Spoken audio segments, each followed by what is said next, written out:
Olá a todos, graça e paz, eu sou o pastor Eduardo. Nós estamos falando sobre casamento em nossos pequenos grupos e surgiu uma situação onde algumas pessoas ficaram em dúvidas e a intenção desse vídeo é trazer um breve esclarecimento. Bom, quando nós falamos de família no Antigo Testamento, nós vamos nos deparar com a poligamia. Um homem que tinha mais de uma mulher. Ele era ali casado, vamos dizer assim, com mais de uma mulher.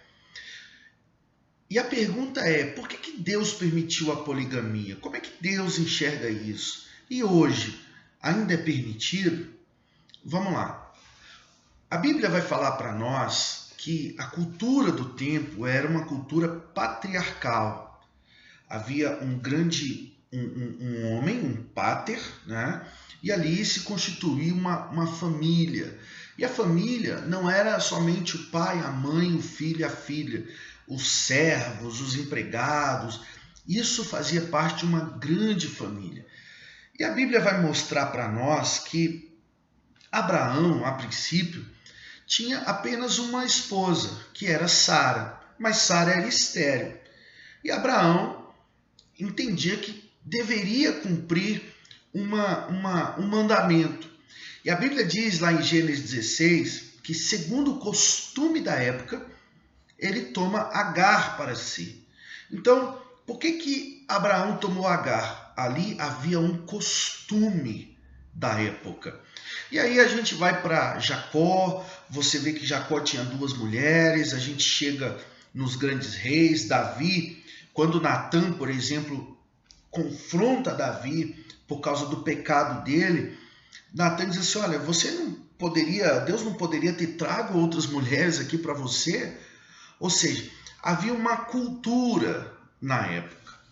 Bom, por que Deus permitiu a poligamia? Se hoje ele não permite, Deus mudou?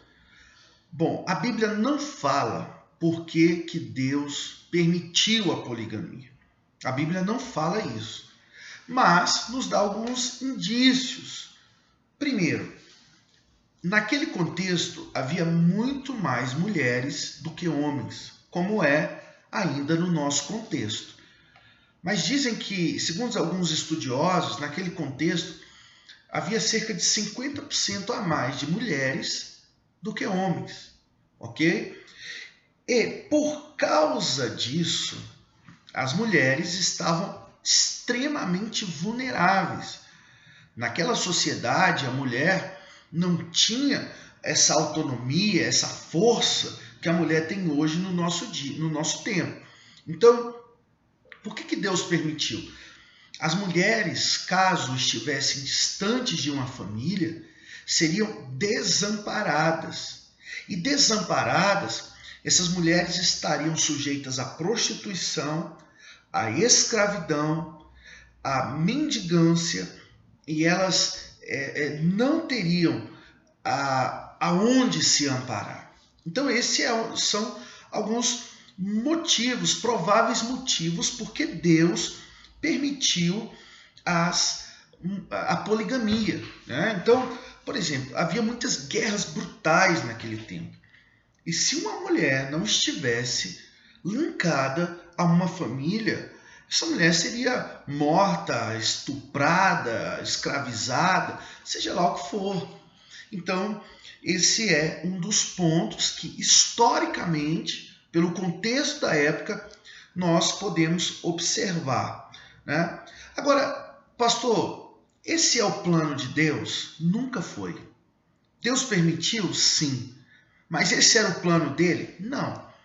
Quando a Bíblia diz lá em Gênesis capítulo 2, quando a Bíblia fala do homem e da mulher, a Bíblia diz que o homem deve deixar e unir-se à sua mulher, a uma mulher. Quando a Bíblia fala da relação dele com o seu povo, Deus usa a metáfora do marido com a esposa. Isso tanto no Antigo Testamento como no Novo Testamento. Então, o propósito de Deus sempre foi monogâmico, a monogamia, o homem e uma mulher. Agora, e no Novo Testamento? O Novo Testamento se cumpre o propósito de Deus, a restauração das coisas. E se estabelece ali, de forma clara, o mandamento do Senhor, acima de qualquer cultura, acima de qualquer outra coisa.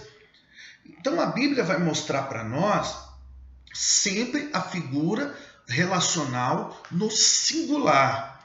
Então, marido, a Bíblia fala lá em 1 Timóteo 3 que o líder deve ser marido de uma só esposa, né? A Bíblia vai falar que o marido é o cabeça da esposa. Sempre existe a figura no singular. Então, se cumpre aqui a vontade de Deus no Novo Testamento, que é o marido, esposo de uma mulher, de uma esposa. Então, eu acho que isso ajuda a trazer um entendimento, ok? Pastor, é errado nós usarmos, então, a referência de famílias do Antigo Testamento? Não é, desde que a gente tenha esse entendimento. Então, Deus permitiu a poligamia, a Bíblia diz que isso não era um mandamento, era um costume da época. Há um texto em Deuteronômio 21 que diz assim: se um homem tiver duas mulheres, uma a quem ama, outra a quem despreza. Olha que coisa, né? E a gente vê isso no próprio caso lá de Ana, do seu esposo. Enfim, a Bíblia vai falar para nós que isso era um costume da época. E esse costume se dava por vários fatores. Pela falta de homem, pela ideia da multiplicação, pela esterilidade de uma mulher, enfim, por diversas situações. E no Novo Testamento há uma convocação para o cumprimento da vontade de Deus desde o início. É o propósito do homem, marido de uma só mulher. Tá bom? Acho que isso ajuda, se não explicou tudo, acho que ajuda a elucidar essa questão e que possamos caminhar aí de forma saudável, conhecendo a Deus e conhecendo a sua vontade para nós. Que Deus abençoe a todos em nome de Jesus.